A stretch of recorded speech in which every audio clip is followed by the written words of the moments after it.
자, 이번 시간에는 성공 사례. 원래는 이제 성공 사례 3선을 주감사가 평상시에 했었습니다.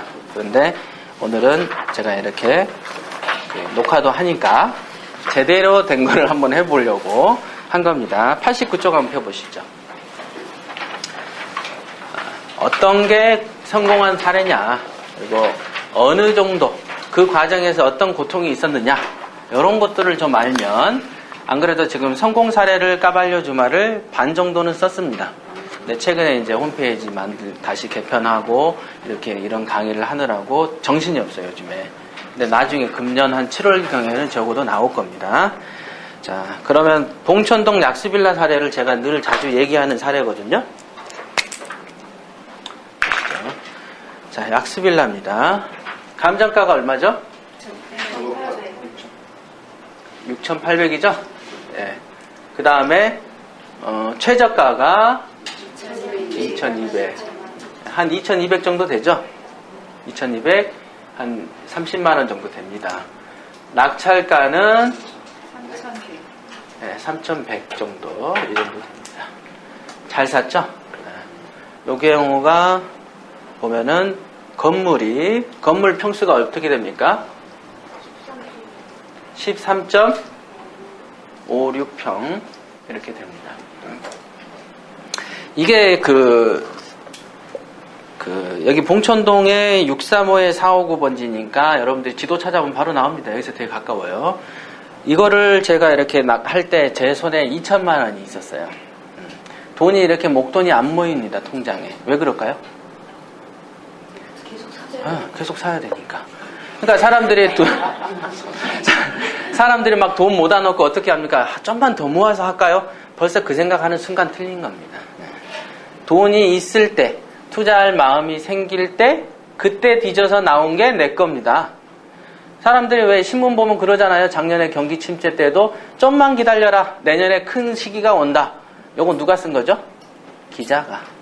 기자는 돈 번 사람, 못 본 사람? 못 본 사람. 못 본 사람이 써놓은 거를 잘 믿습니다. 누가? 못 본 사람이. 근데 이제 고수들 눈에는 보면 무슨 소리 하는 거야? 아니, 오늘 내일도 몰라서 경기 침체 당하고 IMF 당한 주제에, 에? 근데 내년에 뭔 물건 나올지 누가 안다고? 안 그래요? IMF 때 대통령부터 아니다 그랬잖아요. 자, 경기 침체가 어떻게 왔습니까? 금년에? 작년에? 씩 빼와버렸잖아요. 아니다 그랬잖아요. 다. 아니다 하더니 와버리잖아요. 아닌지 긴지도 모르는 주제에 몇 개월 후에 뭐가 와? 웃겨버리죠. 다 그래서 또 당하는 겁니다. 주식 된다더라? 주식이 잘 될 때는 많은 사람들이 전문가라고 나오더니 안 되니까 싹 사라지죠. 이제 한 1200, 1300 가죠. 1500 가면 또 누군가가 등장합니다. 기존에 사라졌던 사람들. 또 나와서 전문가 행세해야지. 그죠? 그런가 안 그런가 한번 지켜보세요. 내 말이 반드시 그렇습니다. 반드시. 그래도 당해요. 왜? TV에서 불러다 놓고 TV에서 나오니까. 저 사람이 오죽이나 얼마나 잘하면 TV에서 저렇게 할 거냐. 믿어야지. 그죠? 대통령도 우리를 못 믿게 하는 판국에 누구를 믿으란 말이냐. 행정수도 된 줄 알았죠? 안 되잖아요. 그러니까 지금도 뭐 4대강 때문에 난리 합니다. 자, 그거 믿고 땅 사면 갑니다. 그거 믿고 땅 사서 그래도 돈 벌 수 있지 않겠느라는 확률을 걸 거면 경매에서 걸면 100%입니다. 왜 안 되는 데 가가지고 썩은 동아줄 들고 막 이렇게 흔들흔들거리고 앉아있어요. 어리석게. 되는 데서 쇼부를 보는 거, 되는 데서. 그러니까 우연을 기대하지 말라 이겁니다. 우연을 기대하지 않은 영역이 경매 영역입니다. 자, 일단은 계속 내가 물건이 손에 돈이 있고 그때 찾은 물건이 내 인연이다. 아시겠어요? 자, 저 같은 경우도 결혼을 늦게 하려고 딱 마음 먹은 그 순간부터는 사람이 안 나타납니다. 있어도 정이 안 가. 근데 나 결혼해야 되겠다. 그때 한번 딱 만나지면 그냥 하는 겁니다. 다 그러잖아요. 사람들이 뭐라고 합니까? 내가 딴 데 안 했는데 결혼할 마음이 들 때 걔가 있더라. 그런 소리 안 합니까? 들어보셨죠? 다 그겁니다. 아무리 좋아도 나한테 필요한 시기가 있는 겁니다. 내가 지금 뭐 짜장면 먹고 싶지도 않아요. 근데 내 친구가 내가 너 짜장면 좋아하지 않았냐? 그러면서 자꾸 사줘. 그럼 짜증나죠. 그런 겁니다. 내가 평상시 좋다 했지만 지금은 싫다. 내가 짜장면이 먹고 싶을 당시에 그 짜장면이 내 거죠. 그래서 투자할 마음이 있을 때 나타난 물건이 내 거지. 돈이 조금 더 모여가지고요. 어째가지고 저째가지고요. 안 됩니다. 그런 사람은 의지가 약해서 못하게 되어 있습니다. 필연코. 저는 거짓말을 안 합니다. 예, 많은 사람을 지켜봤기 때문에 딱 말하는 거 한마디만 들어봐도 얘는 돈 벌겠다 안 벌겠다 바로 나옵니다. 바로. 마음이 이렇게 딱 보면 마음 보면 알죠. 자, 이 물건은 그 당시 2천만 원 있을 때 뭐 있나? 이렇게 뒤적뒤적 하다가 딱 봤어요. 보니까 지금 보신 여러분들이 보는 정보가 이 정보가 답니다. 그죠? 감정가 6,800에 2,200. 자, 땡기죠? 땡기면 조사를 하는 겁니다. 근데 사람들이 어찌나 안 땡겼는지 너무 떨어졌죠? 떨어진 이유를 뒤를 한번 보시죠. 이렇게 권리 분석을 해보면 말소 기준 권리는 저당권입니다. 그죠? 2000년 1월 26일이고 2000년 저당권, 선순위 저당권이 2000년 1월 26일. 그 이후에 김병욱이란 사람 있죠? 그죠? 김병욱의 전입일자는 언제입니까? 98년 4월 23일. 요거 때문에 떨어진 겁니다. 요거 때문에. 말소 기준 권리보다 앞선 임차인은 어떤다? 낙찰자가 물어줍니다. 이 사람이 배당 요구를 하거나 확정일자가 선순위여서 다 받아가면 안 물어줍니다. 근데 앞에 있으니까 물어줘야 됩니다. 법적으로. 그러니까 자 그러면은 김병욱이가 예를 들면은 임차 보증금이 한 2천이든 3천이든 기록이 되어 있든가 아니면 배당 요구를 했다고 말이라도 뭐 있던가 해야 되는데 배당 요구 안 했습니다.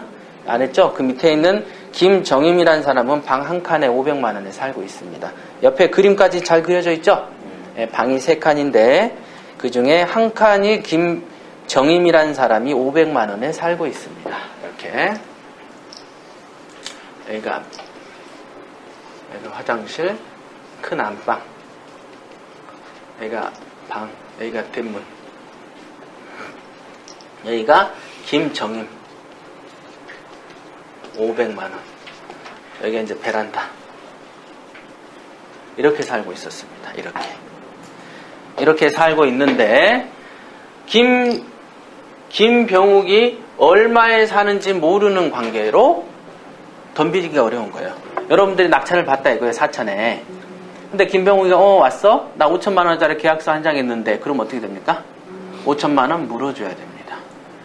그러니까 이런 물건 사면 된다 안 된다? 안 된다. 그러니까 일반인들이 안 사는 겁니다. 자, 우량 매물은 시세가 큰 거, 시세 차익이 큰 거. 시세 차익이 크려면 권리 분석이 쉬운 거, 어려운 거? 어려워 보이는 거. 그렇죠? 명도도 어려워 보이는 거. 자, 이 요건에 부합합니까? 안 부합합니까? 부합하죠? 어려워 보이죠? 야, 이거 잘못하면 가는 거 아니야? 나 그 생각을 딱 한다 이거지, 일반인들이. 그러나 저는 보자마자 요거네. 그리고 바로 일어나서 야, 가자. 참어라. 이렇게 가는 겁니다. 그럼 뭘 보고 그렇습니까? 자, 외관상은 분명히 안 좋아 보이죠? 자, 안 좋아 보이니까 시세 차익이 크잖아요. 요게 기입니다. 이게 기다 이거죠.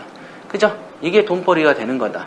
그럼 뭐 남들 가는데 다 따라가서 먹을 게 뭐가 있습니까? 안 갑니다. 절대로 나는 뒤로 갑니다. 거꾸로. 그래서 갑니다. 어떻게 해서 갔습니까? 자, 1번 딱 이거 보고 야, 시세 조사해보자. 시세. 그 당시에 7,200에서 8,000 사이였습니다. 당시 시세가 그랬고, 야, 전세는 당시 5,000이었습니다. 자, 전세가 5천만 원이었습니다. 5천만 원. 전세 5천. 시세는 7,200, 8,000이었으니까 간평서보다는 세죠. 7,200, 8,000이란 얘기는 뭡니까? 내가 8,000에 안 팔겠다 하면 8,000 되는 겁니다. 또는 8,300에 내놓고 어떤 사람이 팔아야 해도 안 팔아요. 해버리면 8,300 되는 겁니다. 누가 와서 사면은. 그러니까 7,200, 8,000이라는 얘기는 부동산 업자가 7,200도 되고 뭐 긴가민가 하는 상황을 말하는 거죠. 하여간 이 정도 되면 저는 이렇게 평가를 합니다. 내 집이면 8,000에 팔지 뭐하러 7,200에 팝니까? 내일 모레 구속될 거 아니면은 8,000에 팝니다. 자, 전세가 5,000이라 그랬어요. 자, 온놈이 5,000이다. 온 놈 다. 평은 14평. 14평에 5천만 원. 더더군다나 방 하나에 주인은 살겠죠? 하나 500 줬죠? 자, 빌라 14평짜리 한 지붕 세 가족이 산 거 보셨어요? 살 가능성은 거의 없다. 제정신 박힌 사람은 그렇게 안 합니다. 이 500은 가능성이 있다. 딱 보니까 한 방짜리. 방 14평짜리에 방을 3개 주는 것도 베란다까지 뽑아놓고 작은 방인데 전체가 5천인데 주인 살고 한 칸 500이면 한 칸에 지 아무리 뻥을 쳐도 2천 아니겠냐. 말 되죠? 5천은 안 넘죠? 자, 그러면 제가 3천에 샀으니까 2천만 원 정도는 물어줘도 5천이고 전세값이 5천이니까 즉시 회수되는 금액이고 시세는 8천이니까 괜찮죠. 이런 마음으로 일단 가자. 요게 일단 첫 번째죠. 판단 근거 분명히 설명했습니다. 판단 근거는 전세 시세 대비 어떤다? 좀 불가능하죠. 김병욱이라는 사람이 아무리 뻥을 쳐도 좀 내가 수용할 수 있겠다. 두 번째, 김병욱이라는 사람이 가짜라는 거는 불을 보듯 뻔합니다. 여러분 눈에는 안 보이죠? 제 눈에는 보입니다. 자, 돈 준다는데 신고해라 그러면 신고 안 할 사람 있습니까? 다 합니다. 뭔가 캥기니까 안 하지. 그죠? 돈 주면 양잿물도 마신다면서요, 공짜면. 근데 아니 선순위 조건이고 가라계약서라도 하나 들이밀면 되는데 그것도 안 했다. 이상하구나. 그런 거 이해되시죠? 벌써 혐의가 딱 짙죠? 얘가 딱 보니까 형사 입장에서 보면 얘가 보니까 물건 훔쳐간 놈 같아.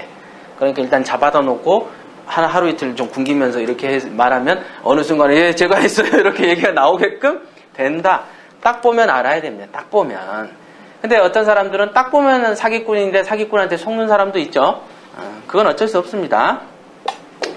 딱 보면 아니더라. 딱 보니까. 그래서 방문을 바로 결심을 하죠. 가자. 가서 딱 초인종을 누릅니다. 자, 그러면 여러분들 입장에서 낙찰하고 잔금 치르고 내 집에 내가 가도 불안해서 못 가고 싶어 두 다리가 안 떨어지는데 조사한답시고 남의 집에 초인종 딱 누르러 바로 가서 누를 자신이 있습니까? 안 생깁니다.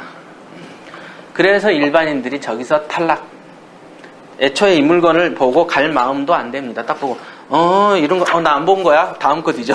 나 이렇게 보고 넘기면 자존심 상하잖아. 모르는 것처럼 하고 넘어가야지. 그죠? 안 본 것처럼. 그런데 어떻게 가서 초인종까지 누릅니까? 자, 어떻게 해서 눌렀을까요? 자, 김병욱은 낙찰을 받으면 누구한테 돈을 받아가는 사람입니까? 낙찰자. 그러니까 내가 주는 사람이네요. 내가 주는 사람이니까 김병욱은 나를 보면 1번 너무 웃으면서 반긴다. 2번 피한다. 반기죠. 아니 돈 주러 왔는데 왜 피해요? 돈 줄 사람이 왔잖아요. 그러니까 반겨야 되겠죠. 그러니까 나는 반길 줄 알고 간 거지. 그잖아요. 웃는 얼굴에 침 못 뱉는다. 그래 가자. 가서 김병욱 씨 만나러 왔는데요. 했더니 아주머니가 딱 왔는데 그 아주머니가 이 집 그 박성권 씨 부인입니다. 이 박성권 씨는 그 전에 사망을 했습니다. 그랬기 때문에 부인이 계셨는데 그 부인한테 요거 김병욱 씨 좀 만나러 왔는데요. 당연히 그렇게 얘기를 해야 되겠죠. 자, 만나러 왔는데요 했는데 그 사람이 정상이라면 그 사람 지금 없어요. 나갔다가 뭐 이따 오겠죠. 이럴 수도 있겠죠. 머뭇. 자, 눈동자가 달달달 떨리는 게 그 사람 안 산다고 얘기를 해주더라고요. 그러니까 여러분 말로만 해야 상대의 말을 기분을 아는 건 아니죠. 상대의 눈만 봐도 압니다. 그러니까 뭐 나는 눈 봐도 모르겠던데요. 그거는 그 사람 사정. 근데 저는 보이니까 이렇게 딱 보면 보입니다. 이 사람이 뭔 생각하는구나. 뭔 생각하는구나. 저 사람이 없구나. 자, 그런데도 바로 나오기엔 좀 찝찝하죠.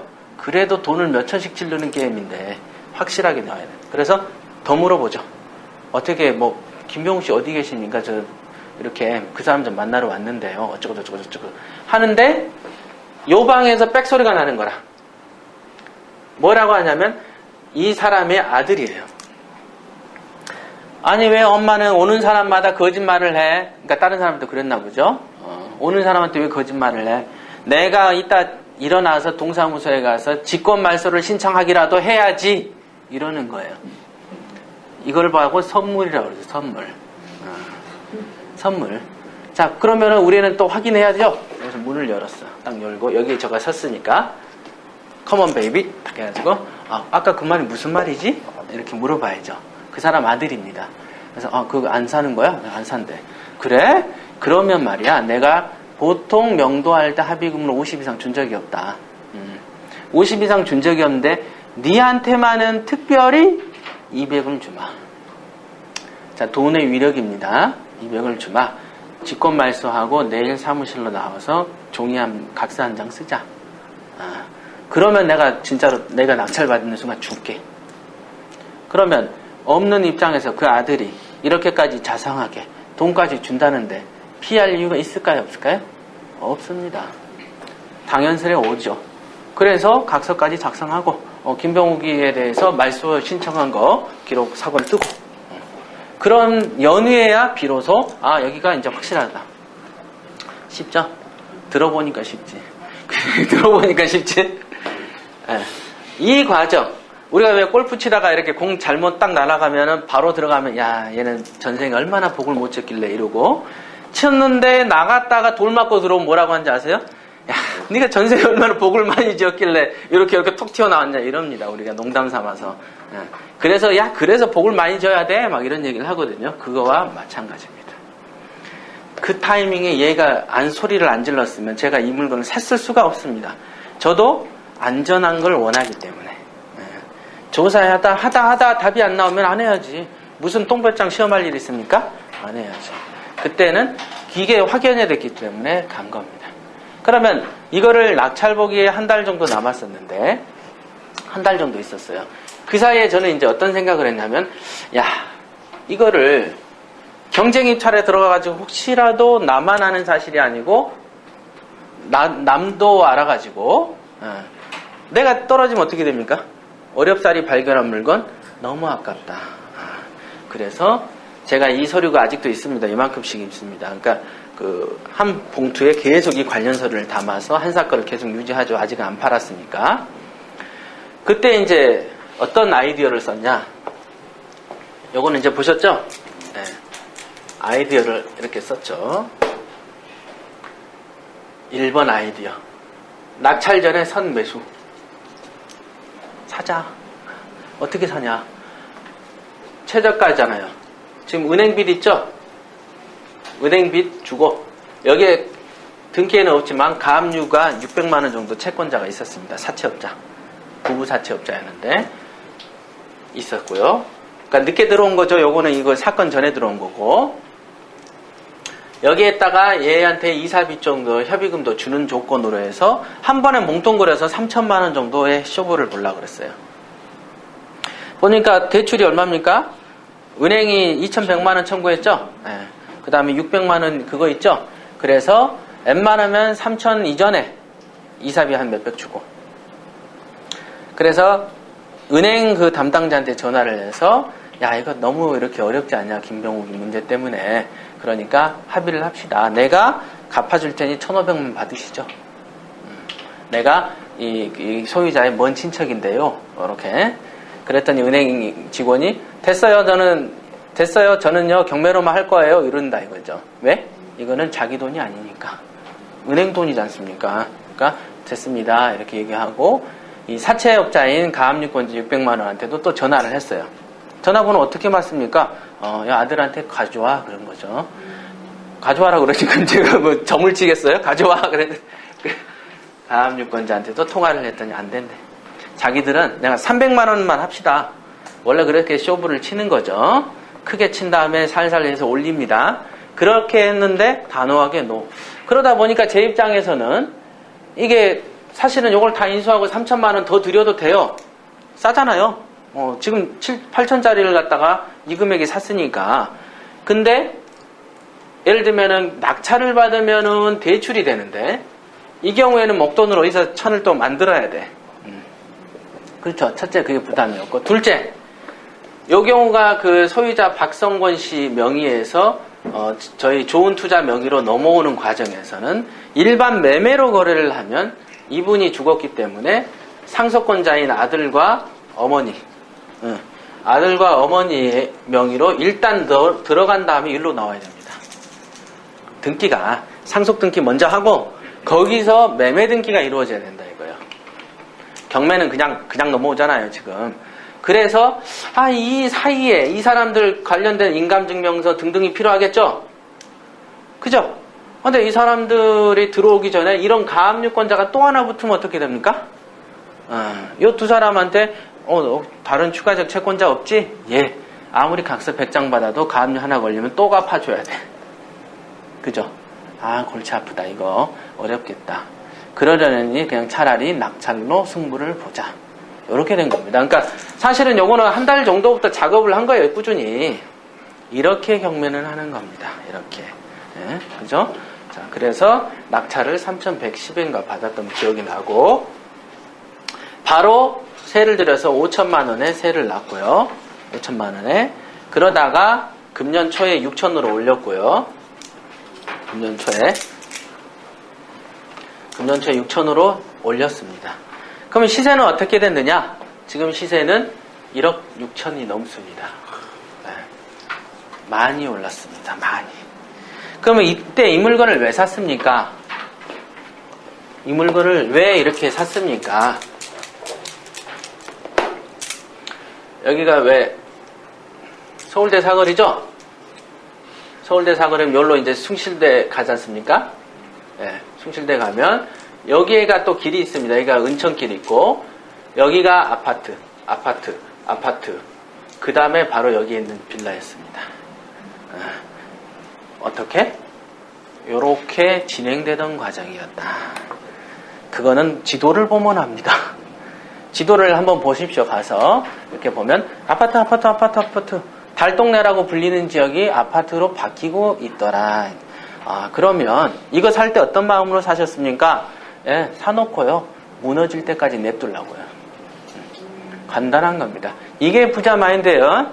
사놓고 못 팔아서 안 달래가지고 그거 언제 나가야지 애지중지 막 해봐야 돈 안 벌립니다. 그런 마음이면 부자 마인드라는 건 사놓고 잊어버려야 돼요. 재산 어디 있으세요?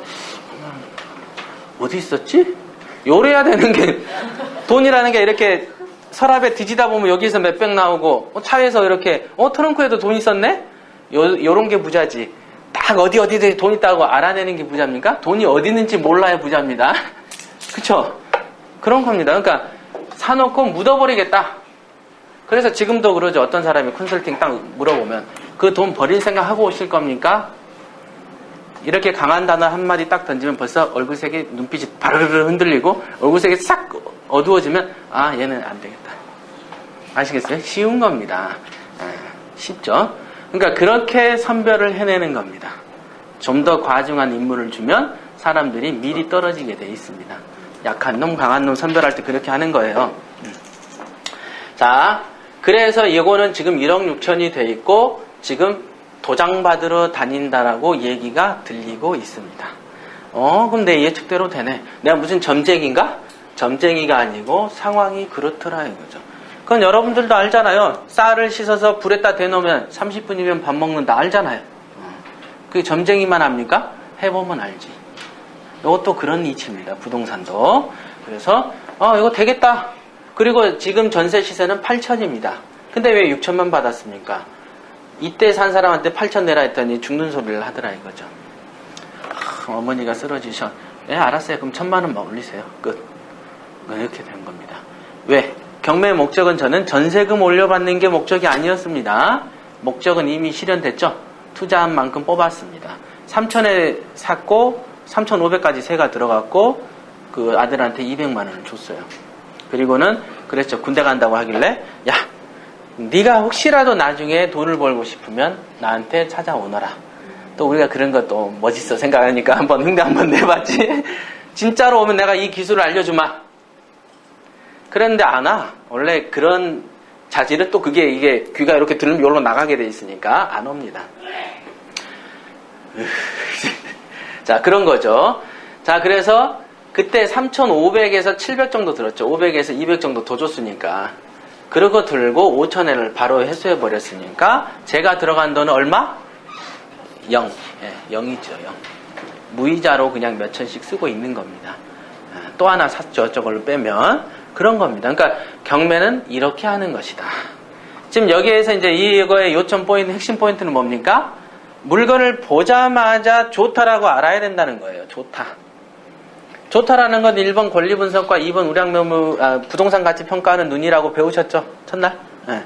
자, 부동산 가치를 평가하는 눈으로 딱 봤더니, 야, 이 지역은 되는 지역이 확실해. 내가 알고 있으니까. 그죠? 그리고 부동산 가치 평가하는 눈, 8천짜리가 2천이야. 이거 확실한 거지.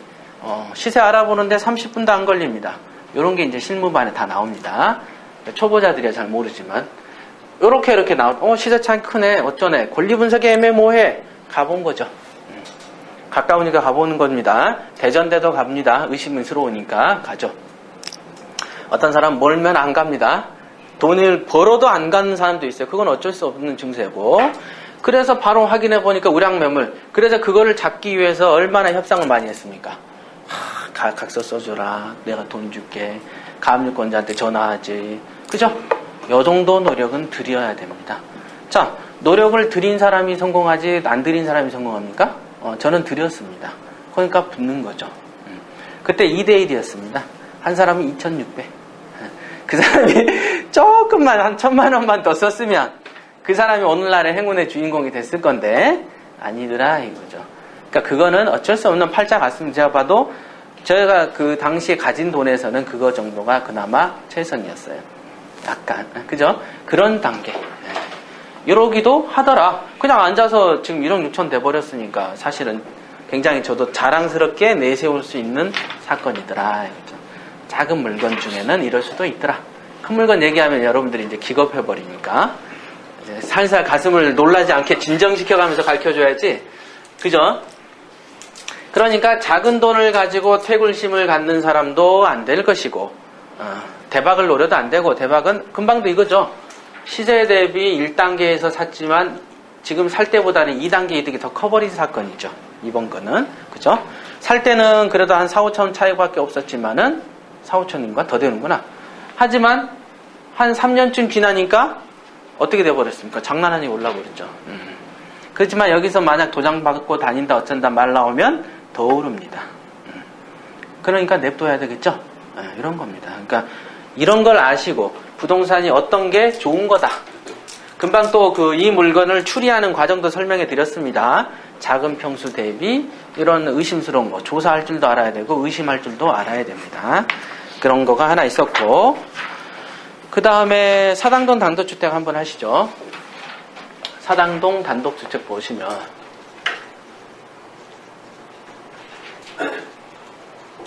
사당동을 하지 말고 이태원 걸 하시죠. 이태원동. 사당동은 좀 길어집니다. 그래서 한 개를 더 하려면 신당동 거 하기 위해서 이태원 거를 하겠습니다. 이태원 거 어디 있습니까? 87페이지. 예. 감정가 얼마죠? 4억 6천입니다. 최저가가 2억 3,500이죠? 예. 낙찰가가 2억 5,210.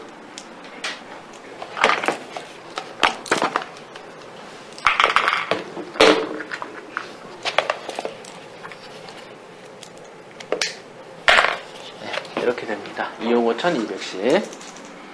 그 다음에 이 땅이 땅 모양새를 설명해 드릴게요. 땅 모양새는 여기가 남산입니다. 남산이고 여기가 남산에는 순환도로가 있죠. 순환도로 사이사이마다 이렇게 내려가는 길이 있습니다. 아시죠? 이렇게 돌다 보면 이렇게 내려가는 길들이 가끔 있는데 내려가는 길에 있는 여기 삼각형 땅입니다. 삼각형 땅. 그러니까 측면에서 보면은 이렇게 길이면 여기가 차들이 지나다니면 지붕이 여기 있는 거예요. 이렇게. 왜 그렇습니까? 여기 보시죠. 보면은 여기가 역사문화 미관 지구고 여기는 제가 안 적었지만 길에서 높이 마이너스 1.5m 건축 제한이 있습니다. 그잖아요. 왜 도로 옆에 있는 집은 좀 내려짓습니다. 정해져 있습니다. 그래서 벌써 요 집이 마이너스 1.5m 건축 제한에 의해서 땅은 꽤 크죠? 토지가 몇 평입니까 지금? 토지가 65평 정도 됩니다. 땅은 꽤 큽니다. 땅은 그죠? 이렇게 큰 땅인데 산화도 새로 지어도 1.5m를 못 넘으니 이게 잘만 높아지면 더 높게 팔 수 있을 텐데 1.5m 이상을 못 높이기 때문에 어떻게 된다? 남들이 좀 꺼려합니다. 이거 사도 뭐 재미있겠어? 이런 생각을 합니다. 자, 그러니까 좋은 물건에 서서히 근접합니까? 안 근접합니까? 남이 안 덤비는 걸로 들어가라 했으니까. 남이 덤비는데 어떤 사람은 한 60대 1로 들어가 놓고 아이고 저 사람은 어찌나 복을 많이 지었길래 저런 60대 1에서 1등 했을까? 돈이 안 벌립니다. 경매의 목적은 모험이 아니라고 했어요. 스릴 만끽 하려고 경매합니까? 그게 아니잖아요. 돈 벌려고.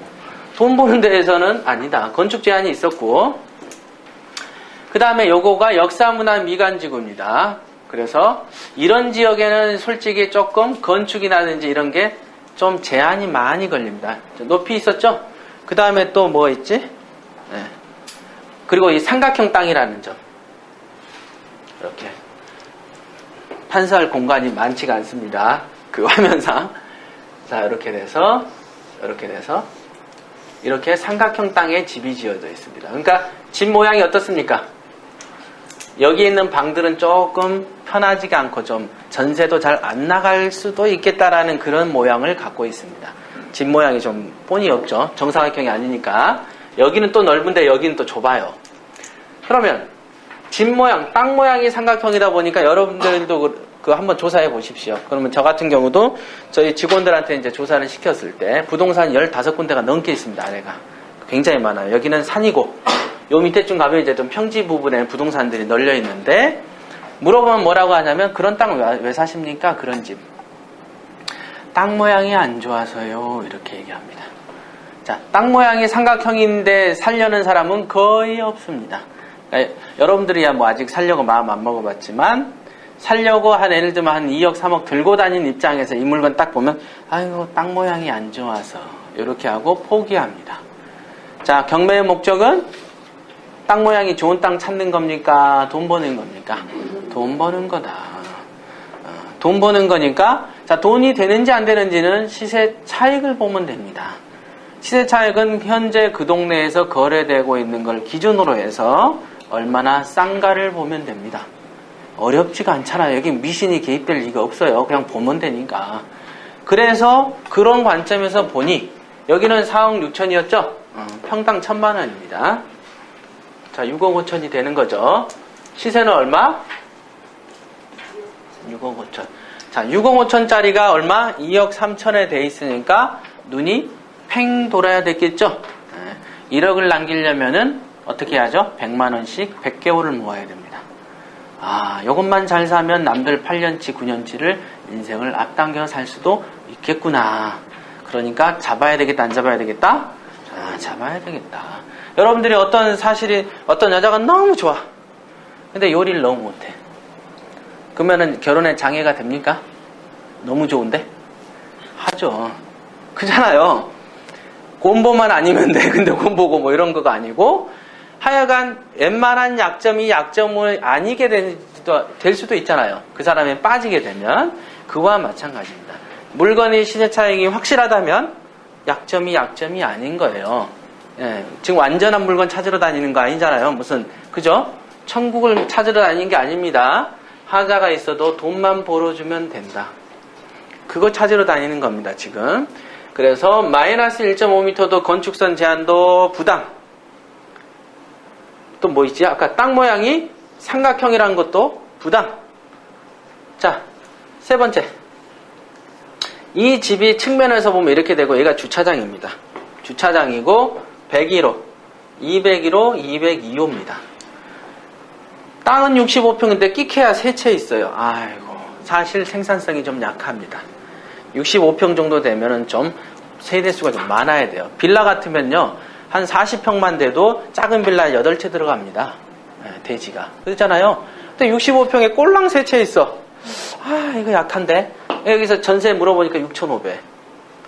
얼마? 7,000. 여기는 더 좋죠? 7,500.